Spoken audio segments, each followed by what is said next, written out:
दोस्तों सारी खबर पाने के लिए चैनल को सब्सक्राइब करें और उसके बाद ऑल नोटिफिकेशन पर क्लिक ज़रूर करें।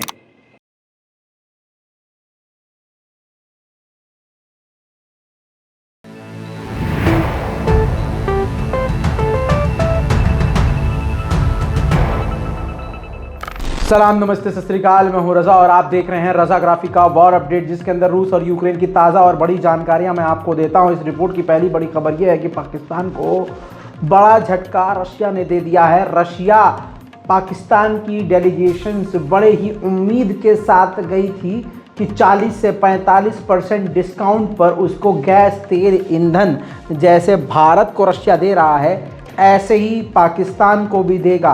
पहले तो पाकिस्तान को बहुत कुछ ऑफ़र किया गया था जब जंग नहीं चल रही थी और पुतिन ने पाकिस्तान को अपना बेहद करीब बताया था, लेकिन काफ़ी सारी चीज़ें बदल गई। पाकिस्तान के अब वो प्रधानमंत्री नहीं रहे जो उस वक्त थे, यानी इमरान खान, जिनको ऑफ़र दिया था। अब ये पाकिस्तान की डेलीगेशन जब पहुंची है रूस तो सीधा इनकार कर दिया है पुतिन की सरकार ने और कह दिया है पाकिस्तान को कि जो ऑफ़र हमने जैन फैब में और ये बाद में जो दिए हैं, या जो भारत और दूसरे देशों को हमने ऑफ़र दिए हैं, ख़ासकर जो भारत को हमने जितने डिस्काउंट पर दिए हैं, फ़िलहाल वो ऑफ़र हम स्थिति पाकिस्तान को देने में या किसी और को वो ऑफ़र करने में सक्षम नहीं है। हमारा नुकसान कुछ ज़्यादा हो जाएगा। घुमा फिरा के सीधा इनकार कर दिया है और पाकिस्तान की वो डेलीगेशन खाली हाथ वापस पाकिस्तान लौटेगी। अब दोस्तों, ये पाकिस्तान के लिए और नामुमकिन अमेरिका की सरकार की वजह से हुआ है। पाकिस्तान के बारे में ये बात अच्छी तरह से रशिया जानता है कि पाकिस्तान में जो सरकार है अमेरिका के इशारे पर नाच रही है और अमेरिका इस वक्त कट्टर दुश्मन है रशिया का। तो आप समझ सकते हैं कि पूरे यूरोप का जो गैस, तेल, पानी बंद कर सकता है कौन? रशिया। और नुकसान इतना बड़ा झेल सकता है तो वो चंद रुपये के लिए पाकिस्तान को फ़ायदा पहुंचाकर अमेरिका की नाक ऊंची नहीं होने देगा।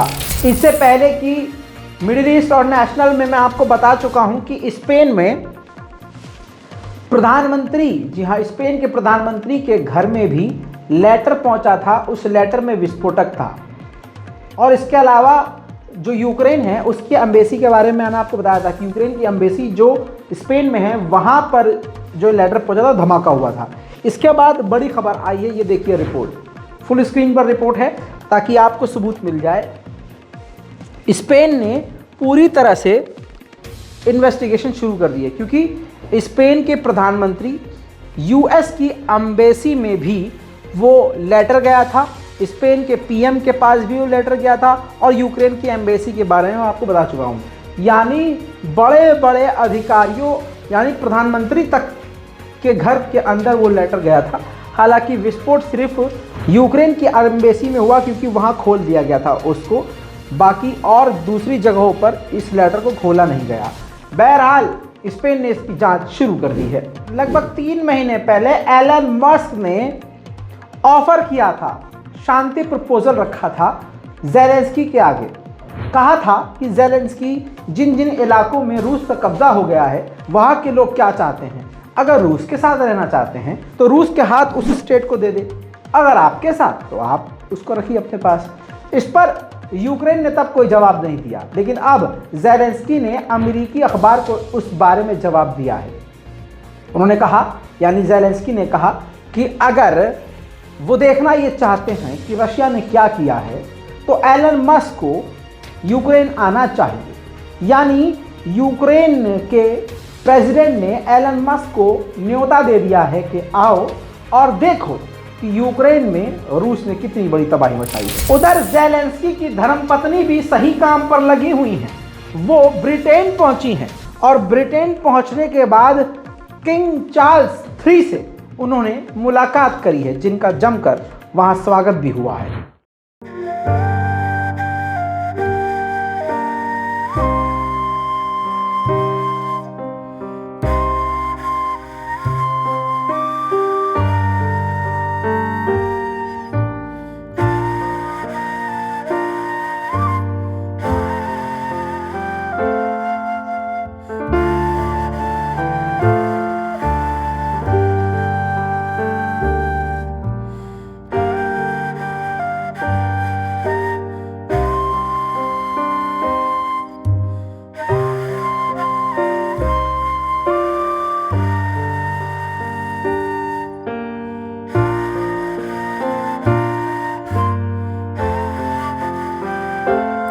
मामला इतना खराब हो गया है मेरे दोस्तों कि अब रूस के विदेश मंत्री सर्गेई लावरोव ने सीधा सीधा हिट कर दिया और कह दिया है कि यूक्रेन और रूस की जंग में सीधा इन्वॉल्वमेंट है अमेरिका और नाटो का।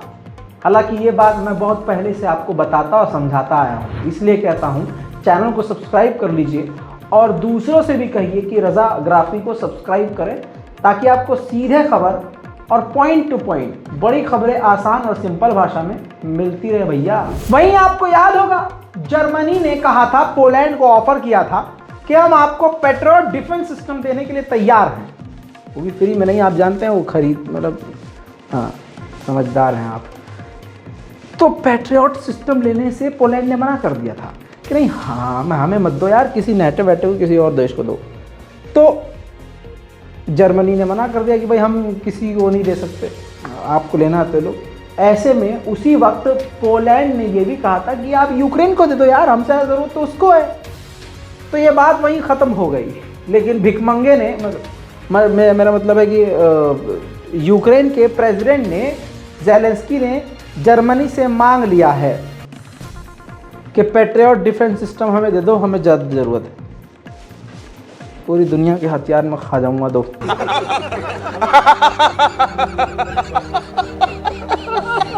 म्यांमार में मिलिट्री का कब्जा है, आप जानते हैं म्यांमार पर पूरी तरह से सेना ने कब्जा किया हुआ है। इस दौरान पहली बार रूस के साथ म्यांमार ने मीटिंग करी है, वो भी किस मुद्दे पर, आपको हंसी आ जाएगी।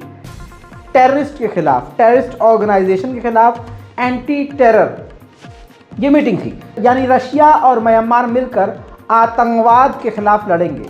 अब मुझे ये समझ में नहीं आ रहा है कि जिस देश की पूरी मिलिट्री ही आतंकवादी है, मिलिट्री के कपड़े में आतंकवादी है, म्यांमार जिसने अपने ही देश पर रॉकेट, मिसाइल और फाइटर जेट इस्तेमाल किए हुए हैं, अपने ही देश की प्रधानमंत्री दिग्गज नेताओं को जेल में डाला हुआ है और जनता को आए दिन गोली मार रही है, बम बरसा रही है, महिलाओं का बलात्कार कर रही है, उसके साथ रशिया मिलकर शांति की बात कर रहा। खैर ये भाई उनका अपना होगा, मैंने तो खबर बतानी थी बता दी। वहीं दोस्तों ये देखिए आग, और आग देख के आप समझ गए होंगे कि आजकल रशिया में आग बहुत लग रही है। वोल्गोग्रेड में प्लास्टिक के प्रोडक्ट बनाने वाली कंपनी और फैक्ट्री में जबरदस्त तरीके से आग लग गई है, और आग ऐसी लगी है कि 1,500 स्क्वायर मीटर में ये पूरी बिल्डिंग में आग लग गई। हालांकि हमेशा की तरह रूस ने इसकी वजह नहीं बताई है कि आग कैसे लगी है, लेकिन फिर से कहूंगा इसमें यूक्रेन का हाथ है। अब बड़ी खबर आपके सामने, यूक्रेन के एयरफोर्स के कमांडर ने इस बात को मान लिया है और बताया है कि रूस के पास ईरान के शहीद ड्रोन का जो पहला बैच था खत्म हो चुका है। ईरान के ड्रोन्स इस वक्त रूस के पास नहीं है। उधर स्विट्जरलैंड ने भी इस बात का ऐलान किया है कि जब से यह जंग शुरू हुई है हमने रूस के $8 बिलियन सीज किए हुए हैं और 15 बड़ी रशियन प्रॉपर्टीज को भी जब्त किया हुआ है। वहीं इजिप्ट में अमेरिका और रशिया को बैठकर बातचीत करनी थी न्यूक्लियर पर कि भाई देख ना तू मिसाइल दागियो भाई, परमाणु ना मैं जाऊँगा, हम कुछ भी कर लेंगे, मारेंगे पीटेंगे लड़ेंगे कुछ भी करेंगे, सारे हथियार से परमाणु दागेंगे नहीं भाई। ये डील होनी थी, ये बातचीत होनी थी। रूस के विदेश मंत्रालय की प्रवक्ता मारिया ज़खारोवा ने इस पर साफ कहा है कि हमने वो बातचीत इसलिए पोस्टपोन कर दी है क्योंकि हमारी शर्त यही है, जब तक अमेरिका यूक्रेन को हथियार देना बंद नहीं करेगा तब तक हम अमेरिका से परमाणु पर कोई बातचीत नहीं करेंगे। डोनेट्स्क का वो इलाका जो रूस के कब्जे में है, यूक्रेन ने वहां बड़े हमले करके पूरे इलाकों को खंडर में तब्दील कर दिया है।